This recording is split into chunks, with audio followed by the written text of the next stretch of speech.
best sales rep is sometimes the new one because they know nothing about the product, so they cannot demo it. So what they do is the basics. They ask questions. The rate is they've got a bigger impact at customer than just demoing the product. How have you seen partnerships work, and how do you actually make that channel be a productive force for revenue growth? Partnership is the fun bit. The more you understand your customer and their behavior, you will be able to understand, okay, what are the tech partners I need to work with? It comes back to really understanding your ICP, their behavior. Based on that, you work backwards. You pick the right type of partner you want to work with. If you look at the CRM, they started and they say, my solution is a bit complex. If I want to scale, I need people who can implement for me. So they start to create an ecosystem of system integrator. The function of cold calling is, yes, to book a meeting, but it's also teaching you grit. It's teaching you resilience. The change we're going to have as well is we all adore pricing per seat, but now it's like with AI, how you do that? Behind the scenes, it was a small group of people that were doing everything. Welcome back to the GTM podcast. It's your host, Scott Barker. I want to know how this insane growth actually happened.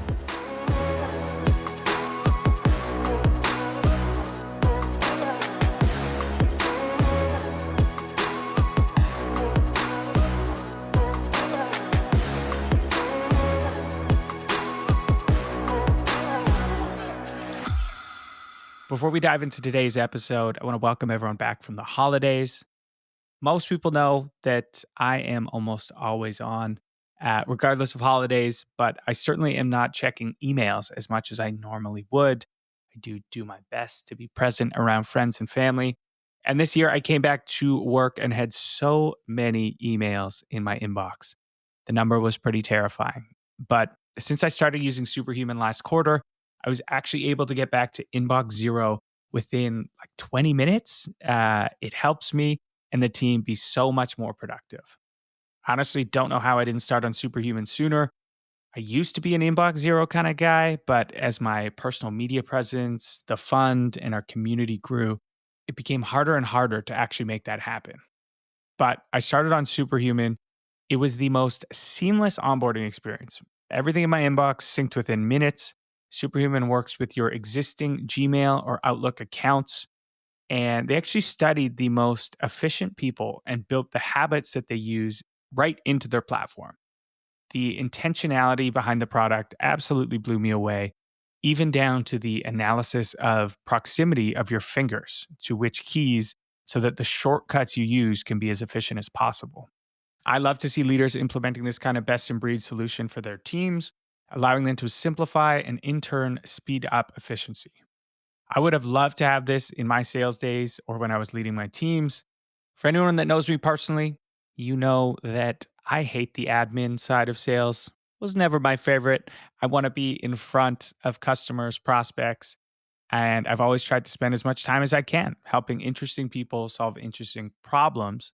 So if I was on Superhuman then, cutting back all the unwanted admin, I could have gone from stage one to closed one way, way quicker and wouldn't have had as many late nights doing inbox warfare and admin catch up. That being said, second best time is now, so I'm all in. New year, time to take back control of my inbox. And 2025 is the year of inbox zero for me. If anyone else wants to take back control of their inbox and empower their teams to do so as well, Superhuman is generously offering the GTM Now community exclusive access to 1 month free on the platform. And if you add any teammates in January to your team, they will also get a free month as well. So to join for free, go to superhuman.com/GTM now. That's superhuman.com/GTMNOW. Hello and welcome back to the GTM podcast. As always, you've got your host, Scott Barker. Thank you for joining us for the next 45 minutes or so. We will do our best to pack it with as much value as we can, give you some tactics and strategies that hopefully you can implement. It is Q4 right now. It is the insane time of the year where you're trying to get everything in the door while also planning for next year. But have a fantastic guest joining me today. I am joined by Fred Viet. Fred, welcome to the show. Hey, thank you very much. Thanks for having me. As you said, it's Q4. It's crushing time. Yeah. Well, the good news is it sounds like things are buzzing and alive at Aircall. We had to switch rooms actually right before we went live because of the noise coming from the sales floor. So that's usually a good sign. Yeah, we hope so. I mean, as you can imagine, everyone is focused on closing the year, but also I think what is important is prepping next year on I would say prepping Q1. It's always such a tough balance as leaders. It's like, where do I focus my time? Like I need to be in these deal calls. I need to understand, day by day, my forecasting where we're going to land. But then, the bigger picture is we're going to have a new quarter. We're going to have a new year. Um, how have you found balance, or is there no such thing as balance sometimes? I think there's few elements. Um, the first one, I know my sales cycle. So that means I know how many months ahead I need to look at to make sure I've got enough pipeline. So if I look at a month or a quarter, you start and you say, okay, do we have enough pipeline? We need to build, we need to close. On then I would say last month I start focusing not anymore on the closing but I would say I switched 60% as well on okay, what about next quarter? So it's more this kind of repetitive mental model on balancing. On I balance based on my sales cycle, knowing that, okay, if I don't look at that right now, I will be late and I will not be able to recover next quarter. Yeah, makes total sense. Makes total sense. And quickly, just taking a step back for the listeners, I always like to do a super quick bio. Um, and, Fred is the chief sales officer at Aircall. We've got a lot of revenue leaders and founders listening to this, so many are probably familiar with Aircall. But he oversees global sales and has been really instrumental in scaling the company's reach over the last 4 years, starting originally in the APAC region, and has also held leadership roles at AWS, which is pretty cool, Microsoft, Lenovo, and really just a proven track record of building high-performing teams, and also active investor and advisor. One of my questions right away was just you made this transition, at least at Aircall, from APAC and running that to now overseeing global. What are some of the differences between selling in APAC and selling in North America? It's a big difference. So I think I'm going to start with what is the same, and I think if you look at the Australian market, they are early adopter, exactly as the US.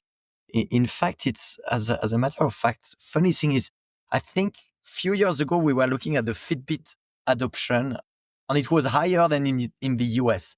So roughly, when you've got like a trend in US, you can expect that few months later it's going to land in Australia. So that's I would say the common point. The major difference is the scale of the market. It's like 10 more than 10 times bigger. So that mean when you think about an action or when you think about like your organization or your reach, you need to think at scale. Where in Australia, you can be a bit scrappy. That's going to work because your market is not so big. As soon as you move to the US, you need to think, okay, you can start being scrappy, but very soon in your progress, you need to think about system and process that help you to really scale on I would say maximize the reach you've got on the market. Yeah, that makes sense. And would you suggest, let's say I'm a early stage leader listening to this, should I dip my toes into the Australian market? Is it worth going into that, or should it feel like more of a natural pull and then you resource it more? The mental model we had, on we are doing expansion as well in other market currently, is always trying to have some early signal. I like what you say about making sure the market is pulling you, because I think when you start having like the signal that, hey, I've got like a product market fit, I've got organic traction, I can win, I can keep my customer. Okay, let's go and invest. But I would say the first our mental model is always to look at early signal, and I would say making sure the market is pulling us instead of trying to force too much in this direction. Yeah, for sure. I remember, and this is maybe outdated because I haven't ran BD teams in many years now, but back in the day, if we were it didn't look like we were going to hit our number that month, we would set up Aussie hours where my team would cold call into Australia. And I always found it, because I'd be in there with my team, an enjoyable market to cold call into. I don't think they're as against cold calling as maybe the US market has become over the last little bit. Or maybe they're just friendlier. I don't know. And it's different culture, but funny enough, we did the same techniques. We the UK team, we were like, hey, any volunteer to experience something new, and then we had like few BDR start late, early morning or late evening, trying to call on reach out the Australian market, and we had like traction. Then we said, okay, we need to be closer to our customer. We need to be inside the ecosystem because that's a key model for us. So let's go and land the team there. For sure. Yeah. I remember that being a question that did come out a lot, was, do you have an office out here? Like, I think there's like almost a sense of like pride, or they want you to be close or have like an Australian presence. I think that's true in a lot of different regions. And on that note, I do want to shout out our analyst, Amit Aloni, who did some great work here at GTM Fund, had the itch because he was around all these, operators, and felt getting operating experience would ultimately lead him to being a better investor. And he's now the newest BDR at Aircall, which is super cool. And our mutual friend and one of your sales directors, Elizabeth Nimchek, I know was instrumental in making that happen. So a lot of good friends over at Aircall, and you continue to hire great people and talent. That's cool. Thanks. Yeah. Awesome. Well, what I wanted to dive into, because it's a personal passion of mine. I've been in kind of a partnerships function for a while, at least while I was an operator at Outreach. And I know you've had some great experience, particularly while you were at AWS, running different partner sales, channel sales. And I still think that it is a sort of a loosely defined role in software, at least at like kind of earlier stage companies. I think if you talk to 10 different partnership managers, they're doing 10 different things, and they will describe their role differently. I guess from your time at AWS and now at Aircall, how have you seen partnerships work, and how do you actually make that channel be a productive force for revenue growth versus just spending time doing co-branded webinars and doing fun things that make you feel good but maybe don't actually affect the bottom line? Yeah. Partnership is a fun beast. And to be fair, the funny part is I started in the channel in hardware. And that's a completely different model because it's a reseller model most of the time, or an MSP. And I think all this kind of knowledge we had changed when we came with cloud. And I remember at AWS, suddenly there's no margin. They cannot resell. So they need to reinvent themselves. They need to start building a repeatable product based on AWS. They need to be able to, I would say, build services on top of the software. And I think that's where we are currently with more and more of the SaaS model. On to your first point, I think we use partnership, but it means so many different things. If I look at, for example, Aircall, partnership can be the tech partner. We in SaaS, we operate in an ecosystem. Your customer, they've got like a tech stack. They use, for example, Outreach or some other solution. So you need to really understand what is their current. If you look at your ICP, what is their tech stack, on how your product can be part of that, how it can be integrated. And that means it will bring value to your customer based on automation, based on how all those, I would say, different software is going to interact each other. So that's one part, I would say, of the alliance. And then it can be as well what I call a route to market. That's, as you mentioned, it's what we call the system integrator, the VAR, the MSP. And I think here you've got another mental model. Does it need to be a lead source? Or if you look at, for example, some of the CRM, they started and they say, okay, my solution is a bit complex. And if I want to scale, I need people who can implement for me.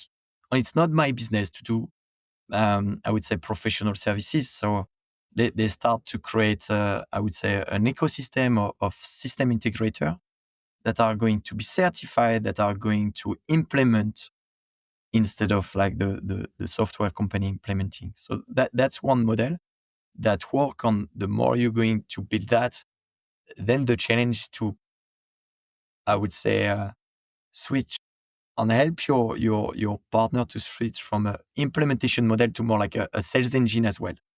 And that's where I would say most of the software company on the channel, they are struggling. Is they are really good in terms of technical capabilities, but are they able to go and help you to grab new customer?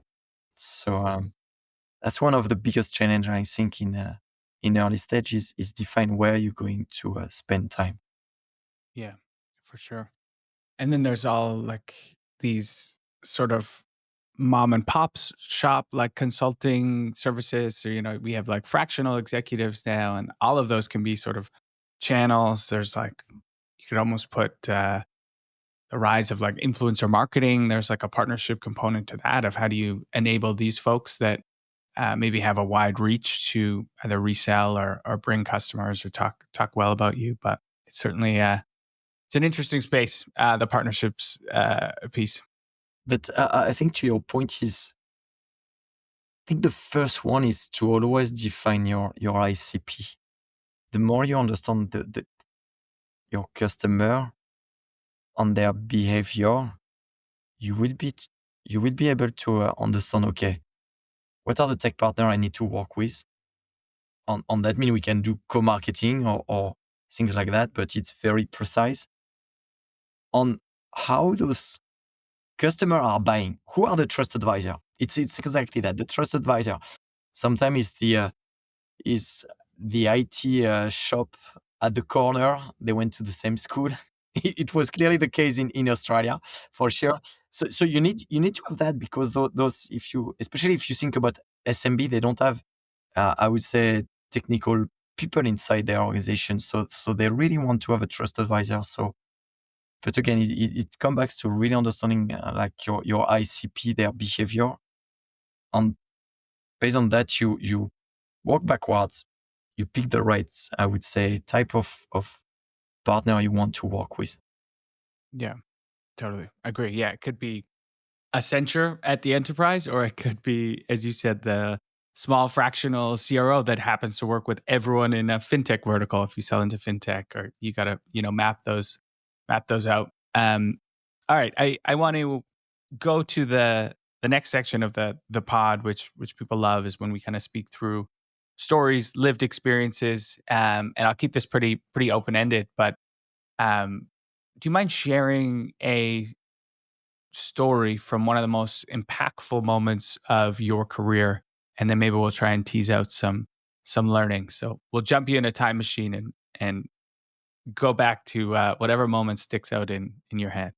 It's more an advice that I receive, and I think it was in the first 2 years of my career. You think you're really good, and you've got a lack of self-awareness. You don't go really deep. On every single 6 months, you want to change job. I got that. I've done that. Smashed my target twice. So what's next? And I remember I was quite pushy, saying, "Hey, what's next? What's next?" On one of like, I think he's still a mentor, and he was my sales director, and he looked at me, he said, "Fred, your generation, they are in front of the TV, because at this time it was more the TV than I would say an iPad, and they are switching program, and you don't go to the end, and that's exactly what you're doing. So you don't take the time to really go deep.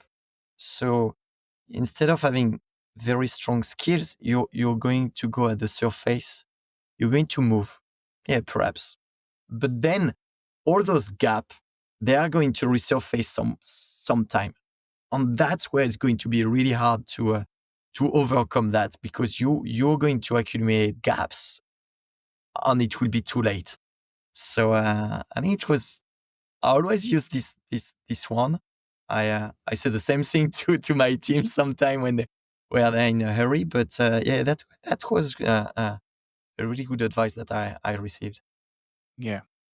So incredibly important. We're always in a rush to get to the outcome or the next step, but like, it sounds cliche, but like that journey and that progression is where you're actually developing all of the skills that will in turn serve you for that next chapter, because there is a chapter after the outcome or the promotion or whatever. You then have to go and be successful at that. And had an interesting conversation with Pete Kazanji, a good friend on the podcast the other day, of in a similar vein of we're adopting all this technology and we're automating so many things. We've got AI SDRs and AI now, like cold calling and things, and it's actually robbing us and the younger talent of like learning the muscle on how to do those things. And maybe it's a great thing that we can automate more and more of this, but how can we be intentional where we're still building the muscles? Like the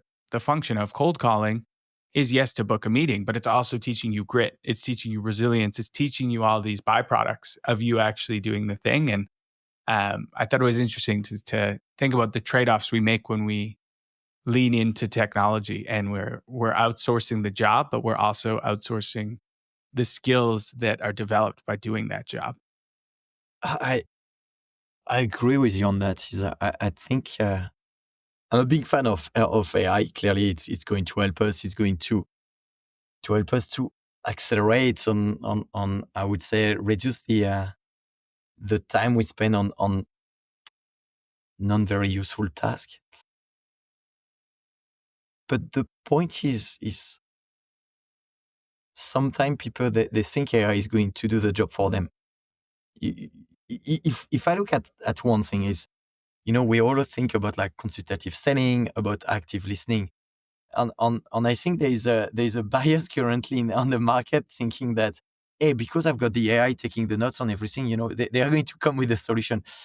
No, it's going to help you reduce the time you've got after, or whatever. It's going to guide. But the reality, I think the one that are going to emerge is the one that are going to go and spend more time to develop those soft skills, like the one that are transposable. And they're going to use AI to enhance those one. And it's going to be interesting in the next few months or years. Mm-hmm. Do you think AI is going to reduce our overall headcounts on revenue teams, or do you think that it's just going to, maybe that the rules will shift and we'll have more of these like GTM architects and quarterbacks that are overseeing these different motions, or do you think it's just going to enhance the people that we have and make them 30-40% more productive? I think at the end of the day, we all look at one thing is we need to grow the business, and you want to grow on, but also you want to make sure you grow in a profitable way. So what I see, and I don't know if you had the same discussion with some other sales leader, but it's funny, the SaaS we used to have, like, I've got SDR for the inbound, I've got BDR for the outbound, and then I've got the A. The A is just a closer. But tomorrow you could have exactly the same number of people, but your A are becoming a bit more full cycle. So instead of having 10 BDR on 10 AE, you could have like 5 BDR that are really focused on a very specific segment, and you've got 15 AE that are a bit more full cycle. That's one example. The other example as well is it can help you to be more productive on a segment, a lower segment. So that means you've got the right economics, and then you use your, I would say, a high-end resource towards a bigger segment where you will have like a better return on investment with bigger deals. So I think it's going to help us to really reallocate the resource where you've got the best return on investment on have a more granular targeting operating model. Yeah, I tend to agree on particularly on the point of people becoming more full cycle, and I think a lot of roles will get more, call it like well-rounded. I think for the last 10 years, everyone's like specialize. You gotta find your lane and hyper specialize. And I think AI is going to see like the rise of the generalist again, because you can have maybe some sort of AI copilot that does the job of a technical solutions engineer for you. And so you can outsource some of that like technical knowledge, and then you can have a lot of automation and that is helping book meetings. And so it's more about understanding how to orchestrate all of that as one. And like, it's going to be interesting to see the evolution, but we'll see how it all plays out. But interesting times. I wanted to get your outlook because we are planning season. We talked about it in the beginning of this interview. What's your outlook for 2025? It looks like there's some, we've got the AI revolution happening. Maybe the biggest or likely the biggest technological boom that we've seen in my lifetime and maybe in the history of humanity. We've had the market seem to like the election results, not political in any way, but the market seems to be reacting correctly. We saw Service Titan actually today go out and IPO, and I think they shot up from 71 to like 101. There seems like hope. What's your outlook for 2025? Do you think this is going to keep going? Are we going to see a rebound? Maybe budgets unlock a little bit? I don't know if I've got the answer, to be fair. I'm more on the optimistic side. On perhaps that's why I'm in sales. I would say perhaps my CFO is got a different opinion. The first point is, where do you play? On there are still a lot of markets that are really deep, and we are just at the surface. And I think you mentioned the AI. I think we are at the early stage of trying to understand what we can do and what is the real total addressable market on that. If I look at our business, we were thinking, the AI is going to be a headwind. People are going to be replaced by AI, and what does it mean for business model? The rate is it's becoming a tailwind more than we were thinking. So it's increasing our total addressable market. So I think it's overall I'm quite positive. Then of course it depends on the market. US is going in the right direction. There are some other parts of the world that are perhaps a bit. 2025 is going to be tougher. I do think. Yeah. I think there's both like geography and then also just like sectors of the economy are others are ripe for opportunity. I think one of the things that AI has done, particularly like, recently, like OpenAI and what they did brilliantly was, with ChatGPT getting in the hands of like consumers. So you have to see like how far we've come. Like anyone can go interact with it and you're like, wow, this is where we're at with technology. And part of what that did, I think, was force a lot of these other sectors of the economy outside of tech, outside of our, the bubble that a lot of us live in, to go and reevaluate, okay, how much have we actually digitally transformed in like shipping logistics, insurance, financial services. Some of these, you walk in to an office on my building and there's still many that will look like they did in like the 80s, they're not full with this crazy tech stack that we all have. And so there's so much of the economy. And I think just the buzz around AI is making all the leaders at all of those companies go and evaluate kind of the technology that they have, which I think will be a really big opportunity. I mean, I think an example that is quite close for me is got a lot of like SMB business in the US on sometime, when you start or they're starting a business, e-commerce, whatever, they don't want to have like a phone number on their web, because they don't want to have someone who has to answer to this phone and it's going to slow them down. So they are scared. AI can help them to solve that. So then it can help them to really move to be more digital and accelerate their growth as well. It's so I think you're right. It's going to help like other verticals, other segments, and I'm a big believer in the SMB space. Of course, Fortune 500, yeah, they all have like big money. They already have like millions of consultants looking at that. But I think there's a play and it can really accelerate. It's in the SMB, like it's a core of the business as well in US. It's still very important of the economy. Yeah. Great point. And I, when I think of AI and calls, I always think of like robocalls going outbound. But the use case of like call arbitrage is incredibly helpful. I think even on this like podcast, I obviously don't give my phone number out because I would get way too many calls. But if I just said, hey, here's actually what I have a problem with, here's my phone number, and then I just have AI sifting through the 100 phone calls and only get like, oh, these two actually can help you solve this problem, can make that introduction, can do that thing for you. It's a very efficient way to do business. Think about the small company, carpenter company or whatever. They are every day, they are working. I mean, they are on the ground, they are not on the phone.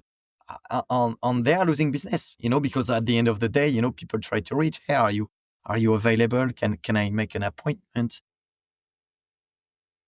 Are they going to hire someone to answer the phone? No. Can they use AI? Yes.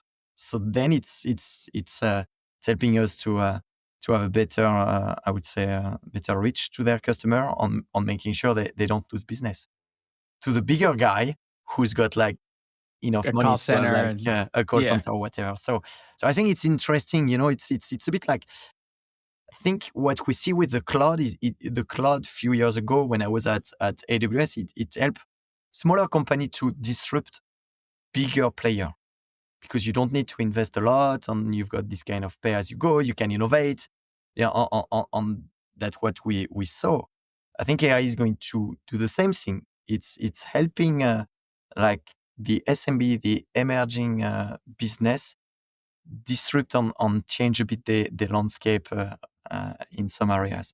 Level the playing field a little bit, which is super cool. And to that point, I literally called a locksmith a few weeks back and just called until the first one answered, and the first one that answered got my business.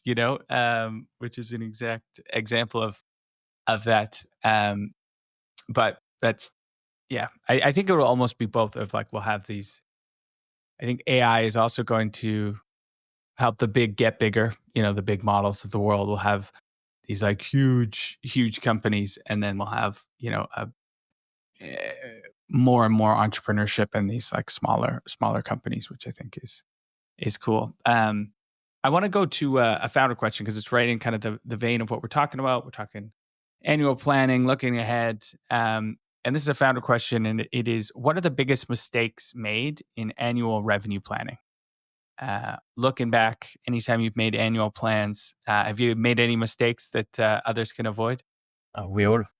It's a challenging exercise. You want to be aggressive, but you don't want to. If you're too aggressive on you too optimistic, I think the biggest mistake you can have is your growth is not there. You bet all your OPEX on this kind of growth, and then you're in in a very bad situation. So I would say what we always try to do is have a backup plan and say, okay, we're going to invest and we think the growth is going to come, but making sure you can pull back or I would say redirect your investment if it doesn't work. And I would say back to the safe plan is you need to understand that we are in tech and product is important parts and you need to make sure you've got a strong alignment between the product on the go-to-market. I think that's not for me is this alignment is key. Okay, are we aligned that this new line of product is going to be able to bring this amount of revenue? Are we aligned on the roadmap? And sometimes I've seen too many disconnect between the product thinking, or developing something without having like I would say good interaction with the go-to-market or the commitment from the go-to-market that yes, we can make this number. So the biggest mistake is thinking more like on a siloed way and on not having product and go-to-market aligned. The goals and plans will shift in accordance to the product roadmap and their ability to shift, right? They don't live separately. If product isn't shipping the features that everyone agreed upon, like that will have an impact. And, pipeline and closed one is going to be closely aligned. So it's almost like building in if this, then that statements into your plan. If this is missed over here, that is going to waterfall down into planning. Yeah. The other thing I've seen, to be fair, on especially, so I look at after the overall revenue, so not only the new sales, but I would say existing customer. And I've seen in the past, I think it changed a bit, but in the past I've seen too much about like, hey, let's go and win customer, on we win. And everyone is looking at that, but nobody is looking at the leaky bucket we've got. And it's making sure when you look at your growth is really understanding like, hey, what's the percentage of growth should come from new? Because we are early stage, it's all about like acquiring new customer, new logo, or you're a bit later in your company stage is okay, still a deep market to go after. But what can we do about our existing customer? What about the NR? On I would say the market changed. 5 years ago it was all about the organic. Now it's more about like the real value you can bring to your customer, the platform you've got, the multi-product you've got to be able to I would say increase your revenue per customer. Yeah, I think 2025 is going to be the year of kind of like cross-sell, upsell, renewals, because I think everyone seems like there's not a ton of appetite, and maybe this is shifting with new AI tooling, but like an appetite to like try more. It's like, okay, we've got a lot, let's make the most of it. And if you have been in the lucky position where you're already a trusted partner, I think customers are going to trust you with the new technology that you bring to market versus a net new, small startup that they don't have a relationship with. Yeah. The other thing you mentioned, I think the change we're going to have as well is, okay, we all adore, I would say, pricing per seat, but now it's like with AI, how you do that, and we've seen like a lot of company changing, like saying, hey, I'm going to invoice per, I would say, customer request closed, or so it's funny to see that the unit of economy is going to change, and the per agent is going perhaps to be only one part of the component, and we're going to have like a pay as you use or different unit of economy. So that's I think is going to be one of the 2025 challenge. Totally. I mean that could be a whole other podcast, but something I'm thinking a lot of and have a close eye on is like, is it, pricing per seat seems to not have that long left, like shelf life. Like I think it's going away. And then there was like, okay, maybe it's consumption model. And then now we're seeing the rise of like, kind of what you said, like an outcome model of like, okay, what are you using Aircall to do? Like, what is success? And then you'll pay us every time, these success models are reached. Yeah. But you see how this is going to change, because when you've got, like, back to our discussion about everyone is specialized. So you've got URA, they close new logo. But it's easy currently, you sign a contract with like 50, 60 user, 1 year commit, done.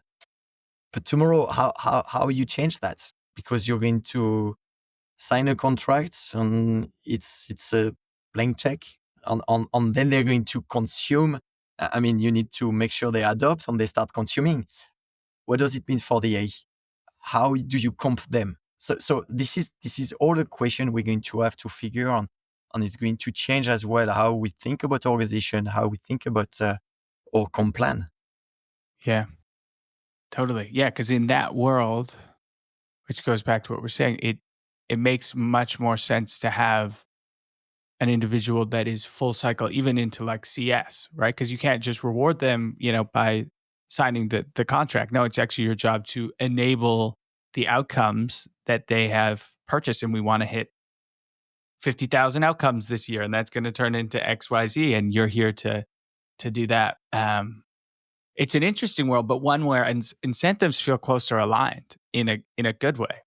It'll just be an interesting needle to thread for a while, and will be an adjustment. I think the world's not going to shift overnight. Everything's No. a little slower than we think, even though Yeah. it feels really fast right now. But it'll be cool to see. Clearly. All right. Well, Fred, really appreciate the time. I just have two final questions for you. And again, I keep them intentionally vague, so take them wherever you want. First question is, what is one widely held belief that revenue leaders still believe to be true that you think is bullshit or worth letting go of?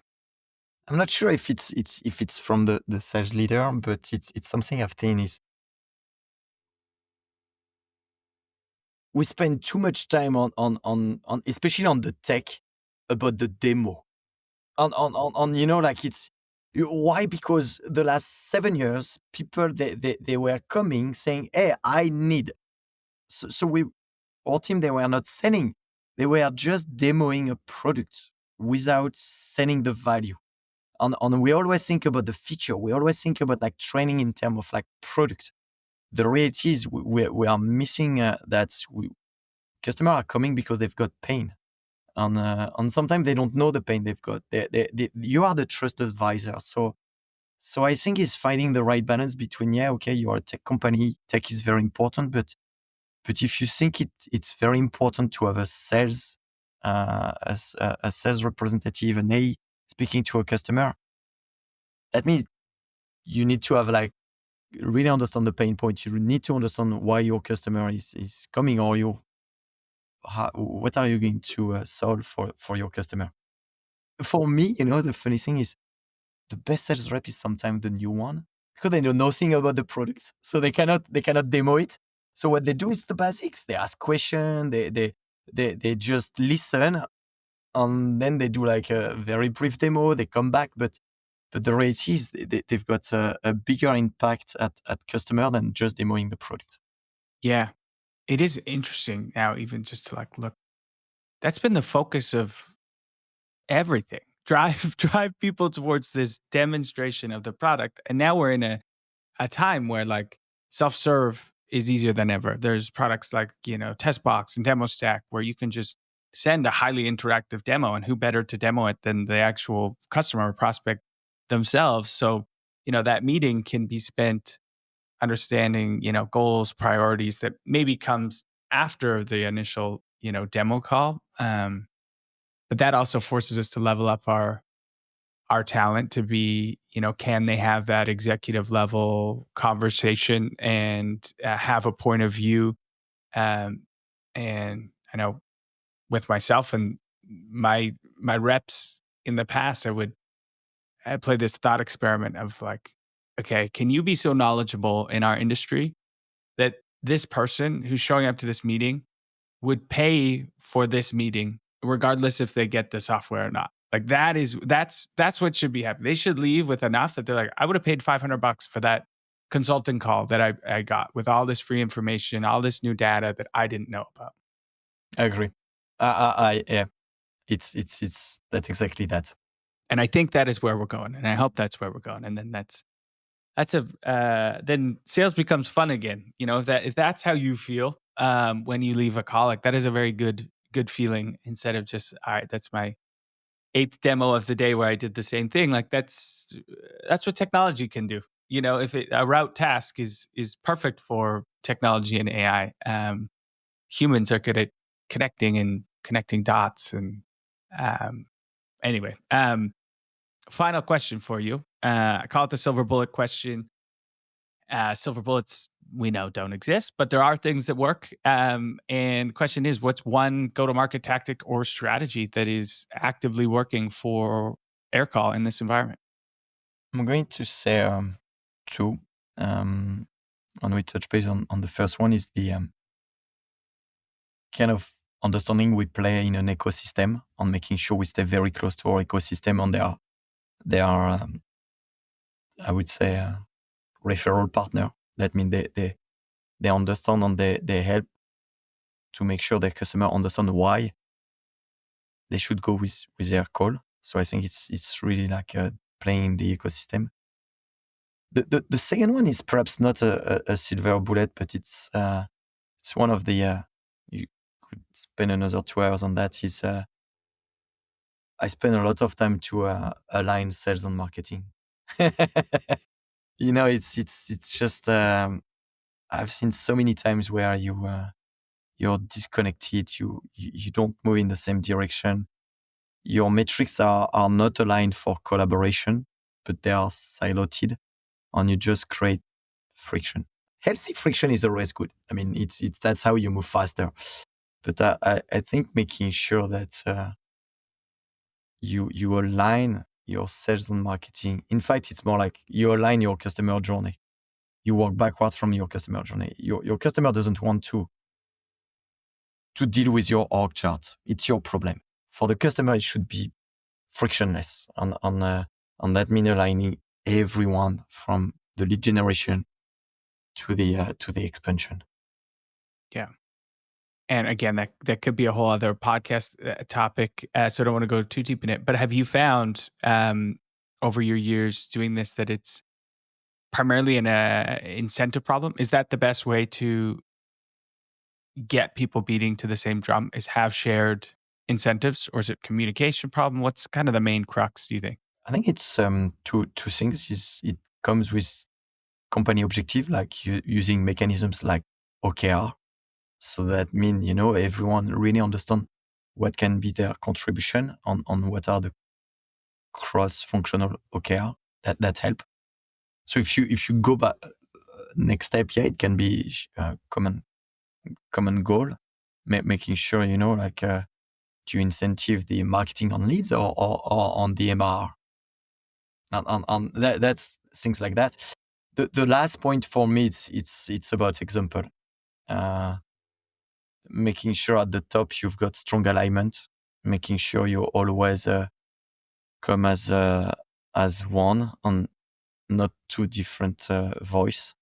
And I think when you show that, you don't open the door to your report to I would say go rogue on your line. So I would say it's the three things. I think it can help aligning everyone. Yeah. Great advice. Well, Fred, I appreciate, again, taking the time. That was a really enjoyable conversation. I got a page full of notes. And for those, listeners that might want to follow along on the journey, are you X guy, LinkedIn? What's the best way for people to continue to follow along your journey? I'm more on a LinkedIn guy. And I know I need to spend more time on that. So so more LinkedIn. Perfect. And of course, if you're a revenue leader listening to this, of course, go check out Aircall if you haven't recently. Incredible technology platform. And to all our listeners, I say it every week, but listening's one thing, executing something totally different. Hopefully we gave you some tips and strategies and spurred some ideas that you can take into your own organization. And we will see you all next week. Thank you, Scott.